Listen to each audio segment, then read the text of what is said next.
Starting with the F-1 in 1948, Ford truck production has remained a constant over the last 3/4 of a century.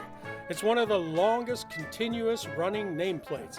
However, even before F-Series, Ford was building trucks. That chapter of the truck story really got going in 1917 as America entered the First World War. By that time, some 10 million horses had died in the war effort on both sides, and it was obvious that trucks, not horses, were the answer to the Army's needs. All of Detroit stepped up, producing every conceivable body style for the truck's frames and shipping them to Europe. With the war over, a sea of surplus trucks were then sold to the public, and for the first time ever, many farmers started replacing their horses with trucks too. And that trend continued right up to the next war. In the 1930s, more businesses turned to trucks, and with their potential to carry greater loads, commercial over-the-road trucking was born. But the real explosion in truck production started in 1948 with the first complete redesign of a pickup truck since the late 30s. There was a post-war boom in small businesses, and the F-1 was the constant companion of an army of new tradesmen. Construction boomed across the country, and to get to these new housing developments, the interstate system was being built all through the 50s. And throughout that decade, Ford always reacted and built for these established and their new customers. By the 1960s, trucks were bigger, cabs better equipped, and Ford also saw the potential of bringing truck bodies to the Econoline and the Ranchero models. They were also one of the first to offer four-wheel drive. As the 60s gave way to the 70s, Ford marketing claimed that the F-Series worked like a truck, drove like a car. This cultural shift toward trucks as daily drivers was underway. However, no matter how luxurious cabins became, the trucks were always shown jumping, speeding, carrying the competition up mountainsides. Built Ford Tough was not only a slogan. The factory wanted customers to know that they knew how rough their trucks were treated, and they were okay with that. Super Duty 2 was launched in 1998, breaking out the needs of another segment of the truck buying public, those who towed and hauled heavy loads. By the turn of the century, crew cabs had taken over. 8-foot beds were rare, as were two-doors. Again, F-Series was answering customers' needs and created a whole new line of trucks that were so much more family-focused. Today, yes, we've reached the 75th anniversary of F-Series. And what does that all add up to? Well, just last year, the Rouge River plant turned out the 40 millionth F-Series truck. And that's just since 1948. And hey, there's no end in sight. But nowadays, this is what a Ford F-Series looks like. And this specific truck has the 75th anniversary package celebrating all of that heritage. And we're going to put it to the test right now.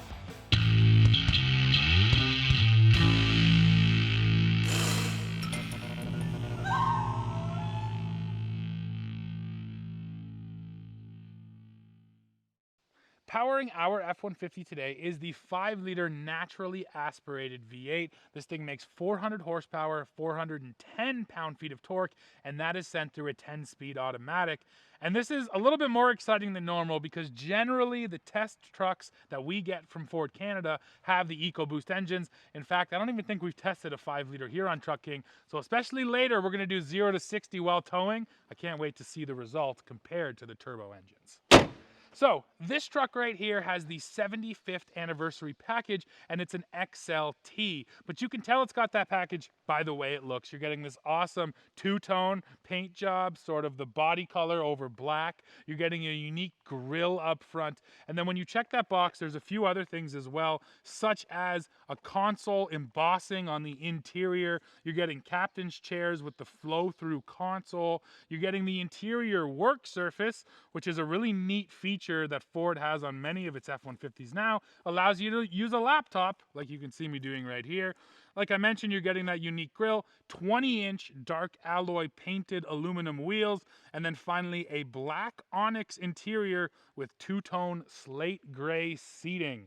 So as you heard right there, going for the package, it's really just making this mid-trim F-150 look a lot better, and I think it works. I think that's a sharp truck. But please, go in the comments right now and let me know what you think of the styling on this bad boy. Let's talk about the business end of this truck. First of all, towing. So we do have the max trailer package and the 373 rear end here in our 5-liter, which means we get a 13,000 pound tow rating, which is a pretty impressive number on this F-150. So now let's look at the bed, and Ford really does have a lot going on back here. This is not a new feature, but I'll show it to you first. The bed step. This is still such a good step. I mean, it's so easy to use. And if you are loading and unloading a lot of things out of your bed, it makes it that much easier to get up and down. Now, features on the tailgate, Ford added these C-clamp pockets. So if you're cutting lumber or something, you can actually clamp things onto your tailgate. You got a little ruler there if you want to measure your wood, and a couple spots here, just little indents for a pencil, a pen, nuts and bolts, whatever else you want to toss in. And another smart feature, a little cell phone holder there. So if you're watching a YouTube video on how to cut that wood, you can watch it right there on your tailgate. So some smart features, but the smartest feature is right down here. This is Ford's Pro Power onboard. That is 2 kilowatts of available power. This will run the engine. It uses it as a generator. And I mean, this is a brilliant feature. Other brands are slowly starting to copy it, and why not? It makes total sense to use your engine, which is a generator, as a generator. Besides that, we do get the box link system, so you get 4 of those replaceable cleats, and you can buy different accessories to fit in there. And then I guess if I have one complaint, there's only one fixed tie down in each corner. That's basically been the standard forever, but I mean, General Motors has 3 fixed tie downs now, so yes, if I had to find one thing to complain about, I wish there was more fixed tie downs. But besides that, the Ford bed really is good. And what I'm waiting for now is the little corner steps that arrive for the Super Duty. I figure they'll be here on F-150 real soon as well. Looking at payload, this truck reinforces something that we usually talk about, which is that going for a higher trim truck results in less payload. Now, this is an XLT, so it's a mid-trim, and the payload's pretty decent. Right here, we have 1,583 pounds of payload, which is more than we get on most of the luxury half tons we test. So yeah, if you're looking for a capable truck but still has some nice features, go for your mid-trim trucks. That's where you're going to find the best capability and luxury mix.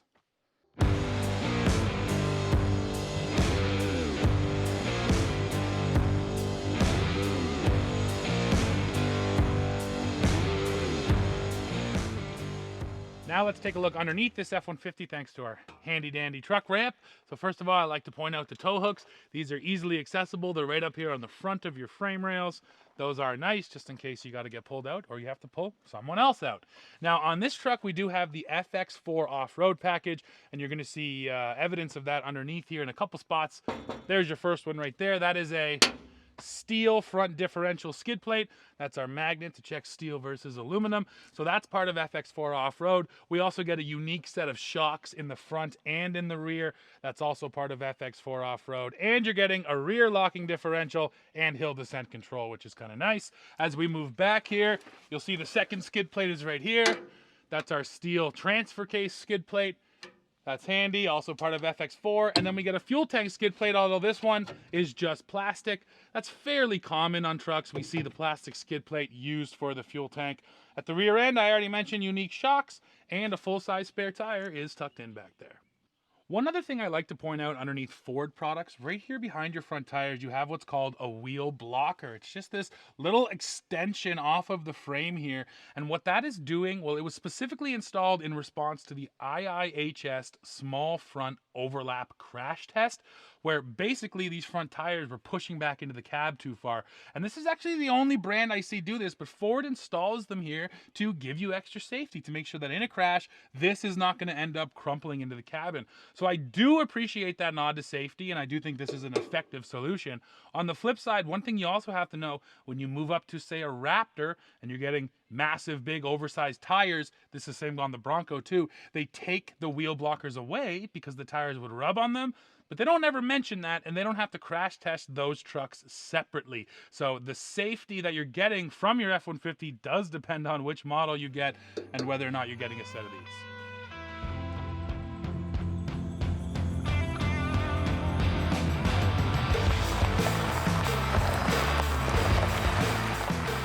Now folks, it's time for the payload test. So what are we hauling? We have 12 rubber gym mats back there in the bed. Each one of them weighs 97 pounds, which brings us to a grand total of 1,164 pounds of payload. And then once you add up 2 Elmers and a camera guy in the back, yes, we are technically over our 1,500 pound payload. Probably not by a lot, but a couple hundred pounds. Liam, get out. Yeah, we love to load trucks up to that max payload spec just to see how they feel. These things are designed to have that weight in the back. So I guess I'll throw it to you now, Dad. We've been driving now for a few kilometers. What have you been feeling? That's the thing with payload. Right off the hop, payload is not a law. It is the manufacturer's suggested weight that's comfortable on this truck. But if you happen to exceed it a little bit, let's not get crazy, you're still going to be fine. And I start that preamble because this feels fine. Absolutely. It's nowhere near the bump stops. We got lots of suspension. There's a slight lift to the nose, as you might expect, with over 1,100 pounds in the bed. But power-wise, stopping-wise, and just carrying-wise, it's doing its job. Yeah, and it's a funny thing with payload too. It's almost a smoother ride in a way, right? When it's empty, you get some of that chatter.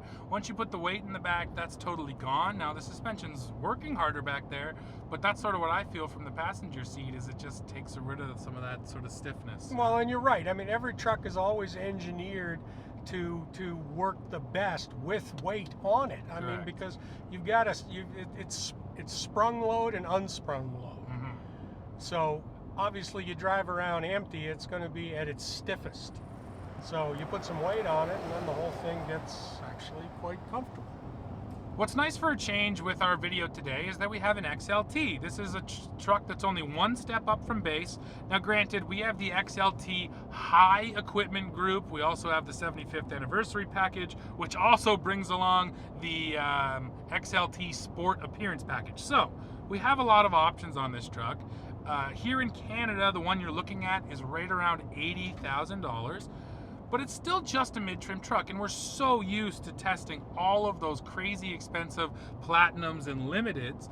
So with that in mind, Dad, how do you feel about the interior? Because I'll just tell you, it has everything you need. There's nothing in here that feels unnecessary, but it has all the features I'd want. Like, it still has the decent camera system. You have 4 low. You have a locker in this truck because we have the FX4 package. We have the big screen up here. Yeah, I don't have anything to complain about to say like, oh, it feels cheap in here. It just doesn't. No, and that's a good word to use because that does not apply to this interior. If anything, what I'm looking at in this interior is a really nice decor balance. And by that I mean I've got several different types of materials. I've got different textures. I've also got several colors. And it's nicely combined to give to me, it's a rich interior, very calming. And considering that, as we said, this is not top of the line, I don't know that I'd want anything much more than this. It gets to be a point where too much is just too much. So this is fine. It's very nice. And now if I can just touch back on a bit of that history, that's the interesting thing, man, is even if you don't buy the most expensive trucks these days, the trend has been even the work trucks are nice. So that's just sort of the way the industry is going. Even if you do drive a quote-unquote bargain basement truck, you don't want it to feel like that. And it used to be like that in the 40s, and it's still like that today. And yeah, you can definitely see evidence of that in a truck like this. Yeah, absolutely. And that started really with the F-Series, the first F1 introduced in 1948. It was the first all-new pickup truck after the war that Ford came up with. And one of the things at the time that was part of their marketing campaign, showed up in newspaper ads, was what they called the $1 million cab. And Ford touted the fact that they had spent over $1 million redesigning the cab for the F1. And the things that, of course, they included in that were more room, more driver conveniences, more comfort, And I mean, by today's standards, it would be prehistoric. Yeah, just having a seat is nice. Yeah, like but that. compared, remembering, of course, that there was no development during the war, so guys are still running around with stuff that was built in the 30s, and compared to what they were driving, the F1 was really just like a spaceship. It was something else. Yeah. So yeah, that's the interesting part. Is obviously the trucks today are way different, but those philosophies actually haven't really changed much in quite a while. No, and again, Ford was smart to pick up on a trend, because again, this was after the war, you have a lot of guys coming home starting businesses. There was sort of this rush towards the small businessman, handyman, be it, you know, the plumber, the electrician, the grocer, the hardware guy, and trucks that at that point had been probably 97% on the farm. Suddenly you started seeing them in urban settings with guys, and their one-man operation. So Ford picked up on the fact that this guy was working with his vehicle and spending, you know, 40, 50, 60 hours a week in it. And they were the first ones to say, let's give them something on the inside, just for the driver, and that'll bring us customers. And they were right. Now we're going to measure the squat out of the back of this truck. So we got our payload in there still, and we're not going to move the truck, so it'll be in the same position when I measure both. We go center of the wheel, up here to the fender, and that is 38 3/4 inches.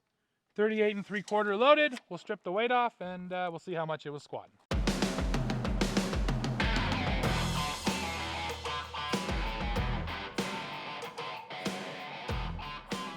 And now the weight's out. We'll come back and see how much it was squatting. So like I said, the truck is not moved. Right to the center of the tire. And that's 41 1/4, up from 38 3/4.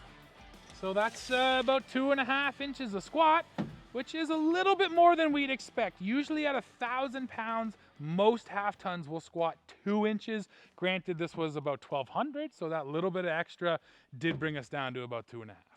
So it's time to hook up our trailer now, folks, so we can take a look at the camera system. I'm here in reverse, backing into it. We got some tall grass here to make it even trickier for me.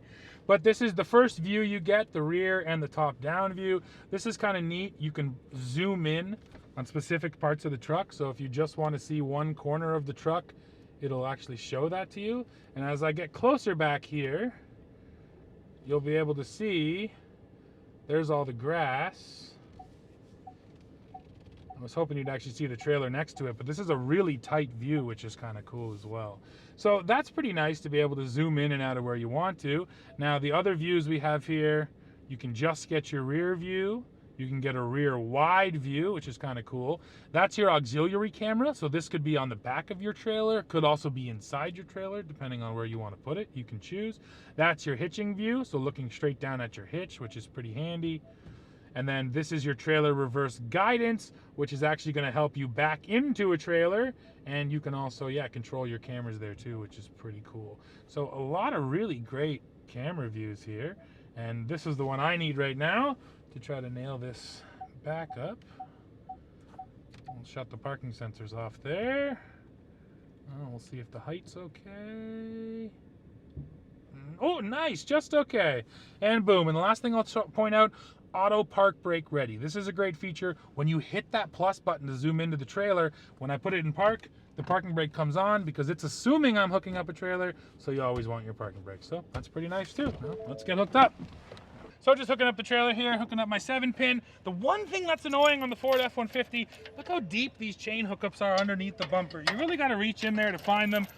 And the reason I'm really pointing this out, it's more exacerbated because I was just in an F-250, and on the Super Duty, they redesigned those chain hookups specifically so that they'd be easier to use, and I just wish they'd do that on F-150 as well. Anyways, though, we're ready to go now. Let's go tow. So now that we hop back in, the F-150 wants some information on our trailer, and this is nice. You can store multiple profiles on different trailers that you own, so then the truck is already set up for them. So in this case, we're going to go add a new trailer. We'll call it TK Test, so then everybody knows. Whoops. So that is a conventional. So we put in our trailer brakes, trailer brake effort, we'll move it up to medium. Enter the length from the ball to the trailer's rear bumper. So we got our length, width, which is fairly standard, height, trailer or cargo. Our trailer is actually fairly low, so I'm gonna chalk her down to 1.9. The trailer's GVWR, yeah, is right around 4,500 because it's 10,000 pounds. We'll cheat it up just a little. Prompt me for trailer weight at vehicle ignition. That's pretty interesting too. We'll turn that on, and there's all our information. And so now what this will also do is it'll adjust your range estimates based on the fuel economy for that specific trailer, which is also kind of nice. So the second you punch in, hey, I'm towing TK test today, the truck will go, oh, well, I know how much fuel that thing burns, and then adjust your range. Besides that, we also have a couple other things here, like trailer trip.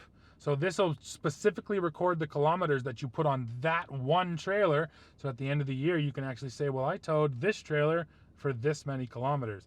Now we also have Pro Trailer Backup Assist here as well. That's this knob, which basically once you get it set up means if you turn the knob right, your trailer goes right. Turn your knob left, the trailer goes left. Another really smart feature, although I will stress that you shouldn't need Pro Trailer Backup Assist to back up a trailer. If you own one, you should be able to do it yourself.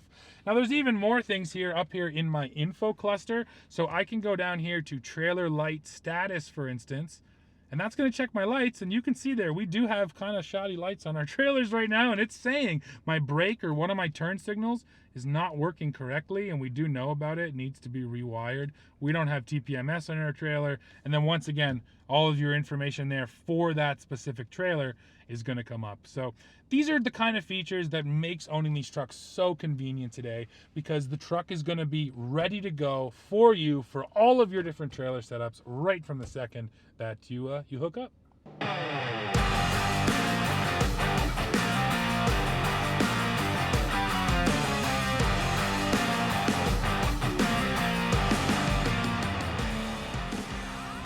So folks, now we got our 7,000 pounds worth of concrete on the back of this F-150, so we're really working this truck today. And the tow rating on our truck as it sits is impressive, Dad. 13,000 pounds, which I was actually surprised at. Usually you don't get such a high number out of the crew cab, but this one does have the max towing package. So yeah, 13K we're rated for, which is pretty dang good. And let me just say, I do like all the towing technology in this truck. I showed you guys how you can hook up a trailer, enter all of its information in. Pro Trailer Backup Assist is handy.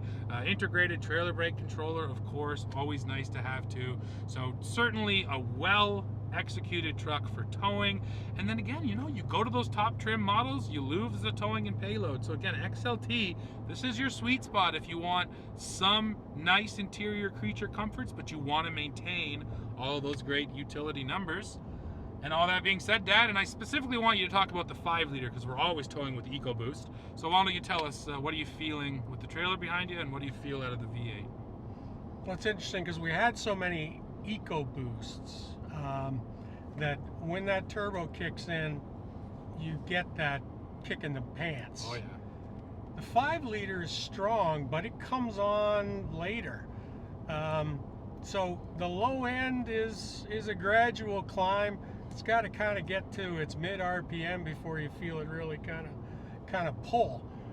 So it's certainly enough, but I didn't think I'd ever compare the turbo to a non-aspirated in that way and realize that actually, yeah, the turbo makes quite a difference. Yeah, I'll say the same thing. That's been my experience just driving the truck empty, but the EcoBoost, you get a kick in the pants is the best way you can describe it. The V8's that nice linear power, but it straight up doesn't feel as strong. So if you are an out and out power guy, yeah, go for the EcoBoost. Yeah, and the only really disadvantage is quick acceleration, for instance, like a highway merge lane situation. Sure. Where, you know, you're coming on at very slow speed and you want to get to high speed quickly. That's when you'll notice it. So talking about the trailer back there, I mean, same thing. I feel the nose maybe a slight bit high, but not bad. And I don't know, I feel the weight behind you. It doesn't feel like it's pushing you too much though. So what do you feel? No, I think we're kind of in that sweet spot. I mean, 7,000 is real nice for this, and my gut tells me that if I was somewhere between 9 and 10, I think I'd be okay with it. And 13, you can tell me 13 all day long. I'm not towing 13 with this truck. Yeah, I certainly feel the same way. It probably goes without saying that an equalizing hitch would be nice even with 7, but especially 10 up to 13, you need an equalizing hitch, so that would go a long way too. But I feel the same way. Just in my brain, 10,000 is pretty much the natural cutoff for a half ton. You're going above 10 regularly, you're gonna want to look into a bigger truck. Yeah, go to the 3/4. I mean, you know, Ford is famous for trying to tell you all this weight that they can put on their half ton. And like I've said before, you can do it, but should you? Really? Yeah. And how they achieved it's always funny. I'll never forget when they first went aluminum. They said, hey, we took all the weight out of the truck so you can add it to your trailer. And basically you just go, well, physics, that doesn't make sense. Like, the less weight I have in my tow vehicle and the heavier the trailer suggests that I'm going to be getting pushed around. So, anyways, in addition to the braking situation. Exactly. So yeah, these are all things to consider. Yeah. Another nice thing on our truck though today, Dad, trailer tow mirrors. So how do you feel about the mirrors? You know what? These are really nice mirrors. They're manual in as much as, I mean, you got to get out and pull them out. I got no problem with that.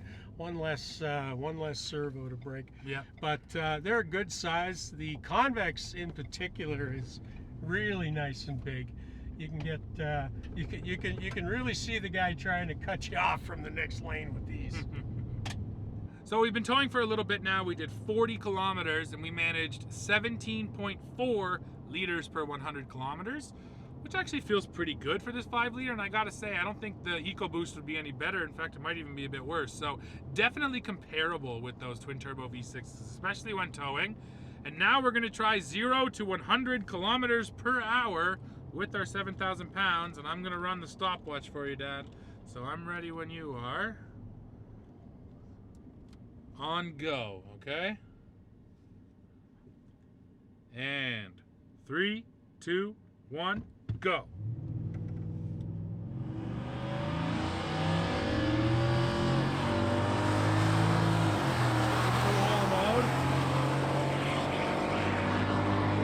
And 100.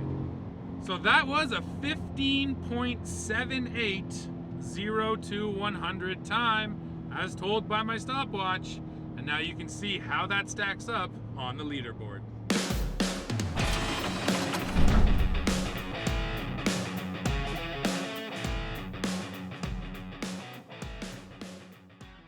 Well, folks, we're coming to the end of this video, and I mean, we have to acknowledge 75 years in production. That's a long time for a single nameplate. Ford F-Series has been around forever, and not only that, it's staked its claim as the best-selling pickup truck for, forever now, basically. So I don't know, Dad, at the end of this one, not just thinking about this truck, but thinking about that whole legacy of Ford F-Series, how does it kind of sink into your mind? Well, it plays out that you don't hit 75 years continuous production unless you're successful at what you do. Yeah. And like Ford or not, and there are both camps, one of the things you have to say is that they do listen to their customers. And not only do they give them what they want, but they're very work focused, in addition to which Ford offers, generally speaking, the most possible build options for any truck. I've said many times, people said, I like this truck, I like that truck, but if you got a very specific job to do, and you need certain rear ends, transmissions, engines, box sizes, cab sizes, right down to power takeoff units, go over and see the guys at Ford, because they're the ones who can build you that one-of-a-kind pickup, and they've been doing it since 1948. Yep, and I mean, they told us straight up, Ford these days, they're a truck company. They're not even trying to hide that anymore. And I think all I have to say is I can't wait for another 75 years to see what the heck the Ford F-Series looks like then. Well, you'll have to send me a telegram because I don't plan on being here. Well, folks, that is it for this one. So please go in the comments. Let us know what you think of this Ford F-150 and the whole legacy of F-Series. While you're down below, don't forget to hit like, hit subscribe, hit join to become a member of our channel. and then come right back here to Truck King to see what we're testing next. See ya.